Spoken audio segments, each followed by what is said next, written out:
Big Lebowski party. Nice. This is a very exciting day. 30 gallons of White Russian and hallway bowling.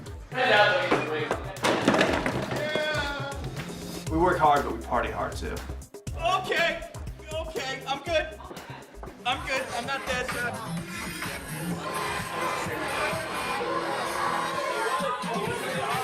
Yeah, I'm the first one in the house that opened a Trade Hill account. And it took me a long time to buy the Bitcoins because it was at the moment where everything was going really, ballistic. People were buying Bitcoins all the time and it was hard to buy it, and it took me like 10 days to get my Bitcoins. From my European bank account, I got my euros over here. So I opened a 10K account with Trade Hill at the moment where they were $255 a Bitcoin. And within 1 hour, they started plumbing down. And the same day, they went down to $65 or something, or $90 Bitcoin. Hey, stop smiling.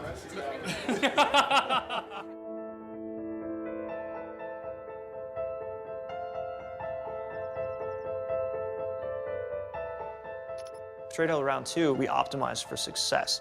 We launched expecting to have to do hundreds of thousands of transactions a second. Right now, we've got about 15 people. In addition to that, we've got about 8 attorneys externally. A lot of people are depositing dollars, a lot of people are depositing Bitcoin. We're getting more trading. We're pushing that from the business perspective. Also, we're talking to people who want to do more automated trading on our platform. Get robots trading against each other. We've stress tested this and we can handle, about 500 times as much volume as Mt. Gox was seeing. So we'll see what happens here. The interest in us is pretty crazy. Just the news with Bitcoin has really kind of validated everything. Now people are like, oh, you're not this crazy person talking about some digital made-up currency. It's like, oh, I've read about it in the Wall Street Journal and the New York Times. It's real. We had an investor come in and he said, hey, I really appreciate your scrappy nature and how you're hustling, but I think it's time for you guys to spend 30 grand a month on rent. When you have, a billionaire client and they want to come check out your office before they send you a multi-million-dollar wire, asking them to walk past pawn shops is not always the right feel. So we're leaving the mission, we're driving into Soma right now. We're gonna go take a look at what may be our new office space. Pretty prestigious address, one market.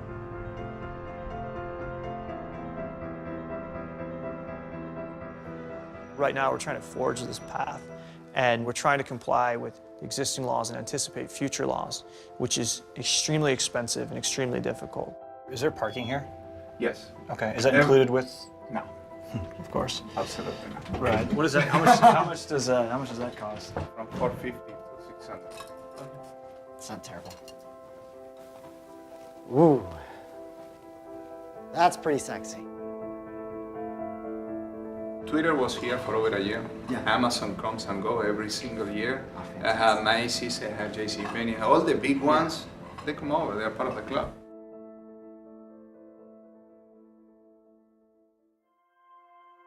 Sounds good. We'll be here tomorrow. Thank Check you it for out. the business. Thank I you. appreciate it. Thanks so much. We move in tomorrow. Just like that, huh? Just like that. That's how we roll. It's pretty surprising that deal just happened so quickly. What was it? You just liked the space and you said, hey, there's no point in waiting? We like the space, we like the address. We just don't have the time to spend either. We got all kinds of important stuff we're working on. And, if we spend a week trying to find an office and he and I put 20 hours into it or 50 hours into it, it's a huge waste of time.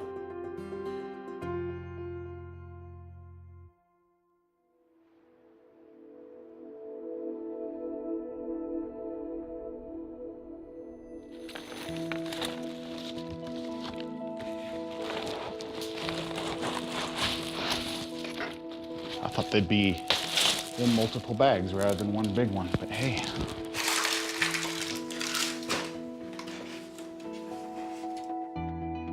I believe that Bitcoin will do to the banking industry what email did to the Postal Service. It didn't make it irrelevant. What it's forced the post office to do is concentrate on their strengths and less so on their weaknesses. Mike Caldwell is the creator of physical bitcoins, known as Cassacious coins. They are often featured in mainstream media coverage of Bitcoin. They're a novelty item, collectibles that basically act as physical carriers for bitcoins. But they do something very important. They give Bitcoin a face. Come on in. Sorry, the kids are sleeping, so I'm just being quiet, so you know. Each coin has its own Bitcoin address, and the private key required to spend it is hidden underneath the hologram. This is where you make the physical Bitcoins. Yeah. It's a random smattering of things, but I'm pretty careful about the way I manage, you know, basically this is the credential, so this is the hologram and the private keys. I'm pretty careful about those and don't keep them here. I normally do them on this mirror because that helps, you know, when we get the fronts and backs right. There's so many things that cryptography can do for us that if the world just knew, so many social problems could be solved. Cryptography can bring fairness to elections. It's too difficult for people to understand, and someone needs to bridge the gap. Right now, we're using Bitcoin to send money, but many believe it will revolutionize much more.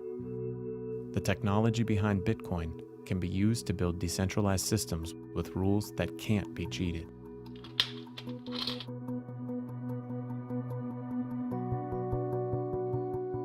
Now, see, this is my wife and my space. This is, you know, awesome. It is what it is. The more time goes by, the more legitimate Bitcoin gets, and the more proud I am to be associated with it. And now what does your wife do? She does crafts. She's a lot like me. We just sit around and make things all day. It's just our obsession. No, I'm not a drug dealer. No, I'm not a criminal. No, I'm not a terrorist. I believe in the rule of law. I believe in structure that builds society. I believe in families. I believe in corporations. I believe in all the essential elements that a civilized society with law and order need to be able to function. Focal length matters. Cryptography is the basis for us being able to implement the values we say we believe in. This idea will never die. The technology that Bitcoin brought to the forefront, the genie is out of the bottle.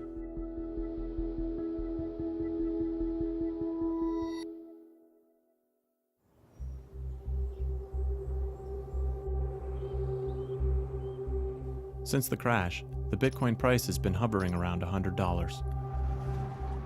Bitcoin seemed to have weathered the storm, but there's still much controversy surrounding the currency. The same cryptography that ensures a user's privacy also allows it to be used anonymously.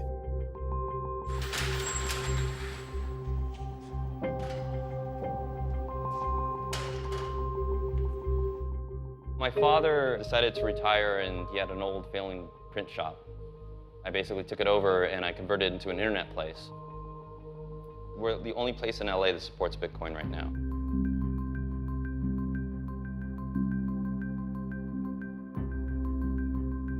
This is my Linux system here. It's a system that also mines for Bitcoins. It makes about $1 a day. I just do it for fun. I was really into the internet, like literally in 1990, 1991, 1992. And I had the hardest time describing what the internet was to people. I would tell people, well, it's like this network of computers, and the network of computers can talk with other networks of computers, and then you could exchange information. And like, people would have no idea what it was. When people ask me what Bitcoin is, I have the hardest time describing what it is. And I surmise it as it's basically money. It's basically an anonymous PayPal. It's one of those things that you have to use before you understand. Politically, I'm not a very big fan of either the banks or Federal Reserve, and Bitcoin allows me to get around that. One of the programs we support is a protocol called Tor. And basically what Tor does is it allows you to communicate to a website anonymously. Tor is a program that allows you to get on Silk Road. And this is Silk Road. Basically, any drug you want is available. There's a lot of weed, there's a lot of cocaine, there's a lot of ecstasy. But there's also unusual drugs, like if you want some sort of anabolic steroid, you can type steroid. You'll get all the different types of steroids that are available. Silk Road itself is not selling the drugs. This is basically a matchmaker between buyer and seller. Both the buyer and seller don't know each other. Both the buyer and seller are anonymous. It goes on this web of trust. If you want to, let's say, buy this testosterone, you click on this. He has 99.3 positive feedback for more than 300 transactions. So even though the contracts aren't enforceable by law, the reputation system makes it so that the system works pretty well. Oh, there's a fireworks section now, I didn't know that. Florida ID, 1.88 Bitcoins, which is around $150, something like that. A forged auto insurance card, forged passport. There was over 9,000 entries for drugs. That's a lot. I would say there's around maybe 5 customers that know about it and use it. It's a very small percentage of the people that come in. But the people who do know about it specifically come here to use it.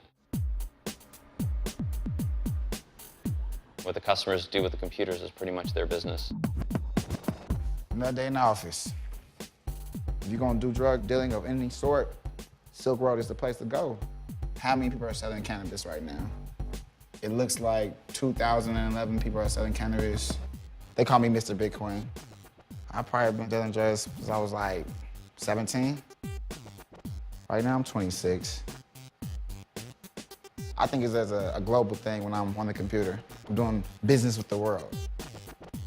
Let's see, they have blue dreams, sour diesel, pineapple, Thai, purple kush, Girl Scout cookies, purple haze. When I first heard about it, I was laughing about it. It took me a week to just even think about this for real. Like, I can really make money off of internet, selling this type of stuff on the internet. Are you sure about that? It's something I probably may buy right here. It has really like some good kush. And some of these things only take like a day to get here with no harassment from nobody, instead of just being on the streets. Once you get the hang of it, it's actually kind of fun just looking through different things.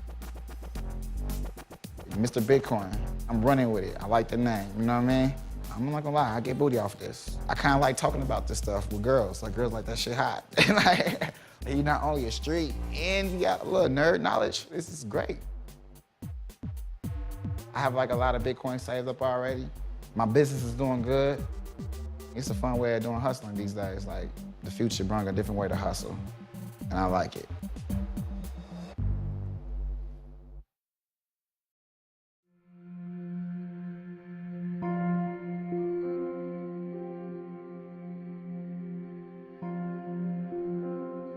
With so many people using Bitcoin in so many different ways, it's becoming apparent that it can't be ignored. He stays at the desk until you leave the building. Today I'm visiting FinCEN, a bureau of the U.S. Department of the Treasury. Despite having released guidance on virtual currencies, there's still a lot of uncertainty surrounding their outlook on the future of Bitcoin regulation. Straight ahead and the big fishbowl looking, okay, great. I'm not going to say we're going to have every answer for you today, but I mean, what I do want to say is that, you know, we didn't want to shut down Bitcoin. You know, we didn't want to attack Bitcoin. We think there's a lot of social benefit to it. You know, kind of had the Google alert on my computer for Bitcoin, and once a month, twice a month, something will pop up. But now it's 5 a day, 10 a day. Yeah. Jennifer Shasky-Calvary came on board as FinCEN's director last year. During her career, she spent 15 years at the Department of Justice, where she specialized in fighting money laundering and organized crime. Virtual currencies have been on my radar for a while, even prior to coming to this position because of, unfortunately, the abuse of some of them. Bitcoin, on the other hand, is one that really didn't come on my radar probably until I arrived at FinCEN. Depending on who you speak to, the issuance of our guidance was either the best thing that ever happened to Bitcoin or the